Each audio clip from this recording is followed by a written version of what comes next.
Assalamualaikum warahmatullahi wabarakatuh. Salam sejahtera buat kita sekalian. Kali ini saya akan presentasi tentang materi dasar-dasar database management system atau DBMS dan arsitektur sistem database. Tapi sebelum itu saya akan memperkenalkan diri. Nama saya Lupinta Sarung Allo, NIM H0711911025, Ilmu Komputer 2019, Fakultas Matematika dan Ilmu Pengetahuan Alam, Universitas Hasanuddin. Yang pertama kita akan masuk ke dalam definisi basis data. Basis data atau database berasal dari kata basis dan data. Adapun pengertian dari kedua kata tersebut adalah yang pertama adalah basis, diartikan sebagai markas atau gudang tempat bersarang atau berkumpul. Yang kedua data, representasi fakta dunia nyata yang mewakili suatu objek seperti manusia, barang, hewan, peristiwa, konsep, keadaan, dan sebagainya. Selanjutnya masuk ke dalam karakteristik basis data. Yang pertama adalah self-describing, di mana basis data tidak hanya berisi data saja, tetapi lengkap dengan definisi dari data itu sendiri. Yang kedua ada isolation, yang artinya program pengaksesan DBMS ditulis secara terpisah dengan file-file yang bersifat spesifik seperti abstraksi data, sehingga program dan data berdiri sendiri. Yang ketiga ada multi-view, yang dimana memungkinkan user yang berbeda untuk mendapatkan perspektif atau view basis yang berbeda. Yang terakhir ada sharing data dan pemrosesan transaksi multi-user, memungkinkan sejumlah user mengakses data secara bersamaan. Untuk itu, DBMS perlu menyediakan koneksi kontrol software sehingga data yang diakses valid. Selanjutnya, ada beberapa kelompok orang yang berperan secara langsung pada basis data. Yang pertama ada database administrator, yang dimana orang yang bertanggung jawab terhadap administrasi pengguna sumber daya basis data, yang bertugas sebagai mengatur otorisasi akses terhadap basis data, memonitor penggunaan basis data, melayani permintaan software dan hardware. Yang kedua yaitu database designer, yang dimana orang yang bertanggung jawab dalam perancangan basis data, yang bertugas mengidentifikasi data yang akan disimpan dalam basis data, memilih struktur yang sesuai dalam menyajikan dan menyimpan data. Yang ketiga ada end user, yang dimana orang-orang pekerja memerlukan akses terhadap basis data untuk keperluan membaca dan merubah data serta membaca laporan dari data. Yang keempat, sistem analis, yaitu orang yang bertugas mendefinisikan kebutuhan end user dan mengembangkan spesifikasi untuk transaksi-transaksi yang memenuhi keinginannya. Yang kelima ada application programmers, yang dimana orang-orang yang bertugas mengimplementasikan spesifikasi yang dibuat oleh sistem analis menjadi program.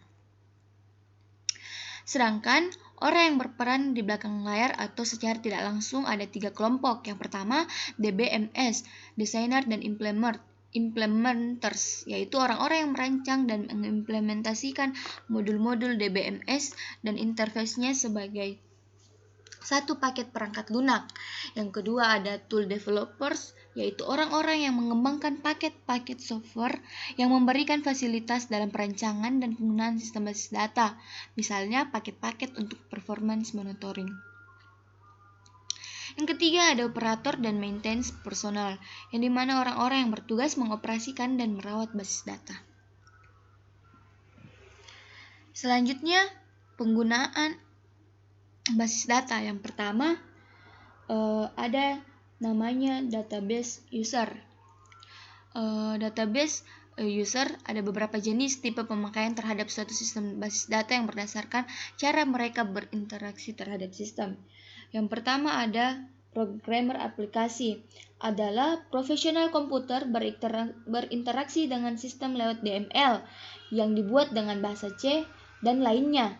Yang kedua ada user mahir, yang dimana pemakai yang telah berpengalaman berinteraksi dengan sistem tanpa menulis program, tetapi memakai bahasa query yang telah disediakan oleh suatu DBMS. Yang ketiga ada user umum, yang dimana pemakai yang tidak berpengalaman berinteraksi dengan sistem tanpa menulis program, tidak menjalankan satu menu atau memilih proses yang telah ada atau telah dibuat sebelumnya oleh programmer. Yang keempat ada user khusus, pemakai khusus yang menulis aplikasi basis data tidak dalam rangka data processing yang tradisional, tetapi untuk keperluan khusus. Aplikasi tersebut diantaranya Computer Aided Design System, Knowledge Based Expert System, sistem yang menyimpan data dalam bentuk data yang kompleks, misalnya data grafik dan audio. Selanjutnya, yang kedua ada Database Manager, yang dimana satu database manager satu modul program yang menyediakan interface antara penyimpan data low level dalam database dengan aplikasi program query yang ditujukan ke sistem. Tugas dan tanggung jawab database manager sebagai berikut: interaksi dengan manajemen file, integritas, keamanan, backup, dan recovery, dan yang terakhir adalah concurrence control. Yang ketiga ada database administrator, yang dimana orang mempunyai kekuasaan sebagai pusat pengontrolan terhadap seluruh sistem database maupun program yang mengakses data tersebut sebagai database administrator. Fungsinya mendefinisikan pola struktur database, mendefinisikan struktur penyimpanan metode akses, mampu memodifikasi pola dan organisasi fisik, memberikan kekuasaan pada user untuk mengakses data, menspesifikasikan keharusan atau paksaan integritas data. Adapun tujuan dan manfaat basis data. Yang pertama, tujuan basis data sebagai berikut: mengatur data sehingga diperoleh kemudahan, ketepatan, dan kecepatan dalam pengambilan kembali, tidak adanya redundasi, dan menjaga konsistensi data. Dan yang terakhir, pengaturan dan pemilahan data sesuai dengan fungsi dan jenisnya. Selanjutnya, manfaat basis data. Yang pertama, kecepatan dan kemudahan atau speed. Yang kedua, kebersamaan pemakaian atau shareability. Yang ketiga, pemusatan kontrol data, efisiensi ruang penyimpanan atau space, keakuratan atau accuracy. Yang selanjutnya, ketersediaan atau availability. Yang selanjutnya adalah kelengkapan atau competence, keamanan atau security, kemudahan dalam pembuatan program aplikasi baru, dan yang terakhir adalah user view. Sekarang kita akan melangkah ke komponen basis data. Yang pertama yaitu pengguna. Pengguna ini biasa dianggap sebagai orang-orang yang mempunyai wewenang untuk melakukan interaksi dengan sistem basis data dan mereka membutuhkan informasi yang ada di dalamnya. Pengguna ini dapat diklasifikasikan menjadi 4 kelompok. Yang pertama ada application programmer atau programmer aplikasi, yang dimana pengguna yang memiliki tugas untuk membuat suatu program aplikasi guna mengakses basis data dengan bahasa pemrograman tertentu. Yang kedua end user, yaitu pengguna yang dasarkan pada cara mereka melakukan interaksi dengan sistem basis data yang terdiri atas naive user, casual user, specialist user, bahkan termasuk pula kelompok sebelumnya yaitu application programmer. Yang selanjutnya desainer, yaitu mereka yang bertugas mendesain basis data. Dan yang terakhir adalah administrator, yaitu mereka yang memiliki wewenang mengendalikan seluruh sistem basis data. Yang kedua ada data. Ini adalah kumpulan tabel atau file yang membentuk suatu basis data. Berkenaan dengan komponen basis data, satu ini ada yang disebut dengan entitas dan atribut. Yang ketiga ada software DBMS atau Database Management System, adalah software yang dapat dimanfaatkan untuk mengelola basis data.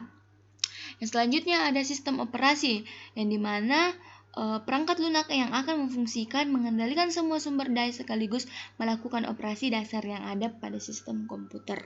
Sistem operasi ini tentunya harus sesuai dengan software pengelolaan basis data yang akan digunakan. Contoh sistem operasi ialah Windows XP, Unix, Linux, Windows 9X, dan lain-lain. Yang kelima ada hardware. Hardware atau perangkat keras ialah berbagai hal yang berperan sebagai pendukung operasi pengolahan data.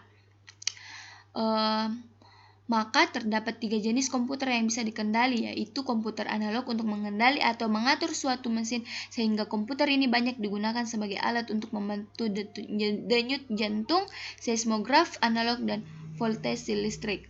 Yang kedua ada komputer digital atau komputer PC, ya, yang memiliki kemampuan lebih baik dibandingkan dengan komputer analog karena bisa melakukan operasi logika, menyimpan data, serta mengolah data dengan lebih cepat. Yang ketiga yaitu komputer hibrid, ialah gabungan dari komputer digital dengan komputer analog. Selanjutnya yang keenam adalah software pendukung lainnya. Ini adalah software pendukung basis data yang sifatnya opsional. Artinya, bila memang butuh dan mau bisa digunakan dan jika tidak perlu digunakan. Selanjutnya kita masuk ke dalam bahasa basis data. Bahasa basis data ada 3, yaitu mendefinisikan basis data atau data definition language. Yang kedua, memanipulasi basis data atau data manipulation language. Dan yang ketiga, melakukan operasi-operasi tertentu pada basis data. Sekarang kita akan masuk ke dalam centralized and client server architectures. Yang pertama ada sistem terpusat, di mana sistem basis data yang dikontrol secara terpusat atau biasa juga dikatakan hanya satu pengontrol. Adapun kelebihan dari sistem basis data tersentralisasi atau terpusat adalah yang pertama, dapat distandarkan dengan data dictionary. Dengan keadaan ini dapat dimungkinkan pertukaran data antar sistem. Yang kedua, kontrol security dapat dilakukan. DBA dapat mengatur kewenangan penggunaan database, update, retrieve, delete, dan sebagainya. Yang selanjutnya ada integritas dapat dipertahankan. Hal ini adalah sebagai akibat dari penghindaran non-konsistensi dan pengontrolan security. Yang selanjutnya, pertentangan kebutuhan antar user dapat diatasi. Database dibangun dengan prioritas kepentingan seluruh enterprise. Dan kelebihan yang terakhir adalah redundasi dapat dikurangi. Redundasi yaitu aplikasi file yang sama pada beberapa file. Redundansi dapat direduksi tetapi tidak dapat dihilangkan sama sekali. Misal untuk kepentingan file kunci. Adapun kekurangan dari sistem basis data tersentralisasi atau terpusat adalah data terpusat berarti data adalah milik umum. Hal ini menyebabkan rasa memiliki dan tanggung jawab pada data dari masing-masing user menjadi berkurang. Yang kedua, kemampuan pembagian dan data menyebabkan terjadinya pelanggaran wewenang dan security data. Dan yang terakhir adalah kedua hal di atas dapat dengan tambahan suatu sistem security, dan hal ini berarti penambahan biaya pada sistem. Yang kedua adalah sistem client server, yang dimana sistem basis data client server adalah sistem basis data yang pengontrolannya dilakukan berdasarkan client dan server. Sistem ini terdiri atas dua komponen atau mesin utama, yaitu client dan server. Client berisi aplikasi basis data dan server berisi DBMS dan basis data. Setiap aktivitas yang dikehendaki para pemakai akan lebih dulu ditangani oleh klien. Klien selanjutnya mengupayakan agar semua proses sebisa mungkin ditangani sendiri. Jika ada proses yang harus melibatkan data yang tersimpan pada basis data, barulah klien melakukan kontak dengan server. Yang selanjutnya ada keuntungan dari sistem client server, yaitu yang pertama, efisiensi jumlah pekerjaan. Klien mengakses pada remote data atau via standar, menyediakan fungsi DBMS secara penuh pada mesin klien, pengukuran resource secara horizontal dan vertikal, harga dan performa yang lebih baik pada mesin klien, kemampuan untuk menggunakan tool yang lebih familiar dengan user di klien, secara keseluruhan menyediakan performa dan harga yang lebih baik. Adapun kekurangan dari arsitektur sistem server, yaitu server membentuk bot Linux, server membentuk titik kegagalan tunggal, kesulitan dalam pengukuran database, konkurensi, recovery, dan integrity control lebih kompleks pada multiply DBMS mengakses file yang dapat diakses bersama. Dan yang terakhir adanya lalu lintas network. Sekarang kita masuk ke sistem server dapat dikelompokkan menjadi sistem server transaksi dan sistem server data.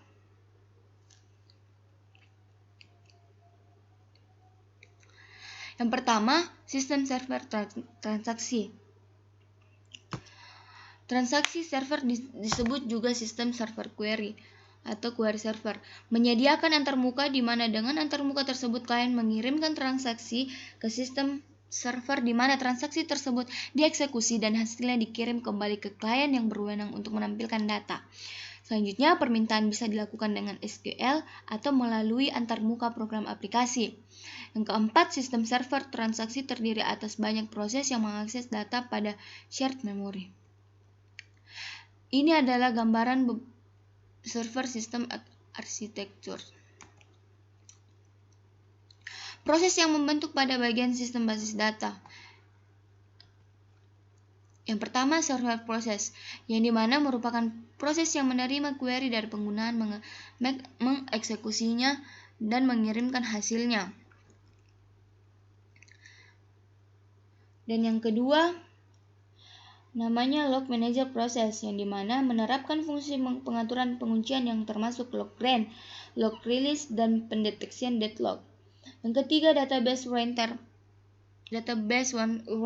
proses, proses yang mengirimkan blok buffer yang sudah dimodifikasi kembali ke disk terus-menerus. Yang keempat, log writer proses, yang dimana mengirimkan log record dari log record buffer ke penyimpanan yang lebih stabil. Proses server menambahkan log record ke log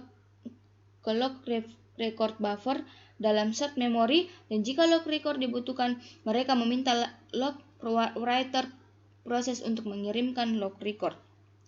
Dan yang kelima, ada checkpoint proses, yang dimana proses melakukan checkpoint secara teratur. Dan yang terakhir adalah monitor proses, yang dimana memonitor proses lain.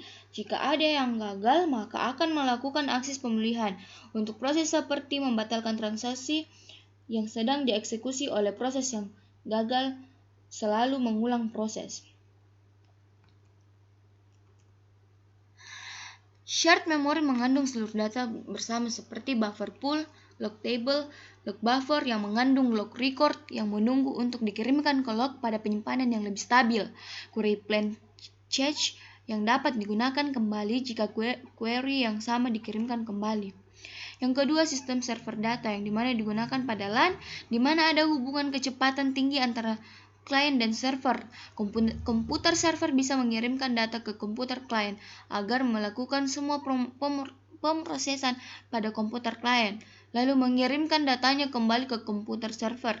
Digunakan pada sistem basis data berorientasi objek. Sekarang masuk ke parallel system. Sistem database paralel berupaya meningkatkan kinerja melalui paralelisasi berbagai operasi, seperti memuat data, membangun indeks, dan mengevaluasi query. Database paralel meningkatkan kecepatan pemrosesan dan input atau output dengan menggunakan beberapa CPU dan disk secara paralel. Dalam pemrosesan paralel, banyak operasi dilakukan secara bersamaan sebagai lawan dari pemrosesan serial, di mana langkah-langkah komputasi dilakukan secara berurutan. Sistem database paralel menggabungkan manajemen database dan pengolahan paralel untuk meningkatkan kinerja dan ketersediaan. Database paralel dapat dibagi menjadi 3 kategori. Yang pertama, arsitektur memori yang bersama, di mana berbagai pengolah berbagi ruang memori yang utama, seperti halnya penyimpanan massa. Yang kedua, ada arsitektur disk yang bersamaan, di mana masing-masing mempunyai memori utama sendiri, tetapi semua berbagai penyimpanan yang pada umumnya suatu jaringan kawasan penumpukan barang. Dalam praktek, masing-masing pada umumnya juga mempunyai berbagai pengolah. Dan yang ketiga, ada arsitektur tidak ada pun yang bersama, di mana masing-masing mempunyai penyimpanan sendiri, seperti halnya memori utama. Keuntungan paralel database system: yang pertama, mempercepat. Yang kedua, keandalan, dan yang ketiga adalah kapasitas. Sekarang kita masuk ke distribute system. Dalam konteks sistem basis data ini, berarti semua data yang ada pada database atau basis data dapat didistribusikan alias disebar ke beberapa lokasi atau titik yang sudah ditentukan. Sistem basis data terdistribusi adalah suatu sistem basis data yang memungkinkan setiap data yang terdapat dalam database dapat didistribusikan dan juga ditransmisikan ke berbagai lokasi-lokasi user yang sudah ditentukan sebelumnya. Jenis transaksi pada sistem basis data terdistribusi: yang pertama, transaksi lokal, merupakan suatu transaksi dari sebuah sistem basis data yang dilakukan pada suatu simpul yang sama dengan lokasi di mana basis data tersebut berada. Yang kedua, transaksi global, global. Yang beberapa hal yang harus diperhatikan dalam pembuatan sistem basis data terdistribusi ini, yaitu pemilihan topologi jaringan yang akan digunakan, penggunaan perangkat keras jaringan komputer dan juga software jaringan komputer yang akan digunakan, biaya pembuatan sistem yang harus dikeluarkan. Ada beberapa ciri-ciri yang dapat menunjukkan sebuah implementasi dari sistem basis data terdistribusi. Berikut ini adalah beberapa ciri-cirinya. Yang pertama, ada database yang sama disimpan pada database atau basis data yang berbeda di beberapa tempat. Yang kedua, seluruh database saling terhubung dengan menggunakan jaringan komputer. Dan yang terakhir adalah sistem basis data terdistribusi mengacu pada sebuah basis data atau database yang berada di beberapa tempat atau lokasi. Beberapa keuntungan yang diperoleh dari penggunaan dan juga pengimplementasian dari sistem basis data terdistribusi. Yang pertama, pengelolaan data yang didistribusikan bisa dilakukan secara transparan. Kedua, pengembangan pada sistem basis data yang mudah dikembangkan. Kinerja dari sistem basis data menjadi lebih meningkat, berkaitan erat juga dengan kinerja dari keseluruhan perusahaan. Dapat mendukung ketersediaan data yang meningkat, mudah untuk digunakan oleh usernya. Pengaksesan data dari database menjadi lebih mudah untuk dilakukan. Berikut ini adalah beberapa kerugian dan kekurangan dari sistem basis data terdistribusi. Yang pertama, meskipun mudah untuk dikembangkan, namun demikian biaya pengembangannya cukup tinggi. Kapasitas strong yang harus diperbesar. Terkadang sulit untuk melakukan proteksi terhadap jaringan. Baca juga cara menjaga keamanan jaringan komputer. Dalam situs arsitektur, sistem basis data terdistribusi diatur sebagai server khusus, bukan komputer tujuan umum. Sistem manajemen basis data terdistribusi memungkinkan pengguna untuk mengakses dan manipulasi data dari basis data berbeda dan didistribusikan ke beberapa situs. Dalam situs arsitektur, sistem basis data terdistribusi diatur sebagai server khusus, bukan komputer tujuan umum. Distribut DBMS setidaknya harus memiliki komponen-komponen berikut: network, software, dan hardware, komputer, workstation, communication media, transaction prosesor, dan data manager.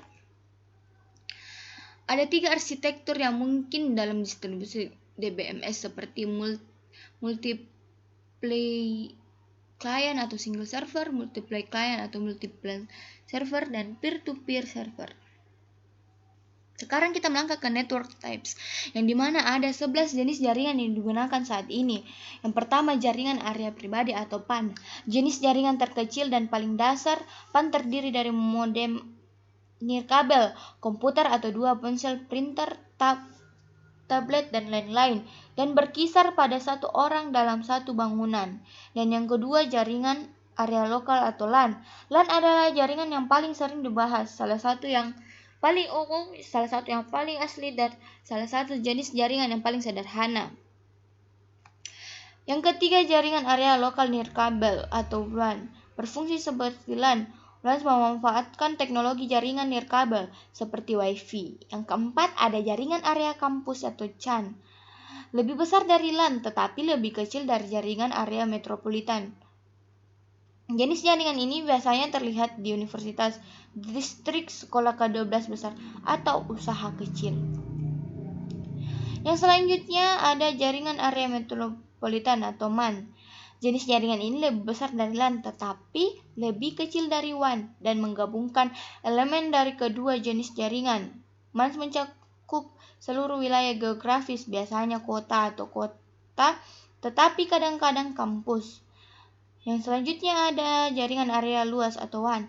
Sedikit lebih kompleks daripada LAN. WAN menghubungkan komputer bersama-sama dalam jarak fisik yang lebih panjang. Hal ini memungkinkan komputer dan perangkat tegangan rendah untuk terhubung dari jarak jauh satu sama lain melalui satu jaringan besar untuk berkomunikasi bahkan ketika mereka mil terpisah. Yang ketujuh ada jaringan area penyimpanan atau SAN. Sebagai jaringan berkecepatan tinggi khusus yang menghubungkan kumpulan perangkat penyimpanan bersama ke beberapa server. Jenis jaringan ini tidak bergantung pada LAN atau WAN. Sebaliknya, mereka memindahkan sumber daya penyimpanan dari jaringan dan menempatkan mereka ke dalam jaringan yang kinerjanya tinggi. Yang kedelapan, ada sistem area network, juga dikenal sebagai SAN. Istilah ini cukup baru dalam 2 dekade terakhir. Hal ini digunakan untuk menjelaskan jaringan yang relatif lokal yang dirancang untuk menyediakan koneksi berkecepatan tinggi dalam aplikasi server ke server, jaringan area penyimpanan, dan aplikasi prosesor ke prosesor. Selanjutnya ada yang ke-9, jaringan area lokal optik pasif atau POLAN.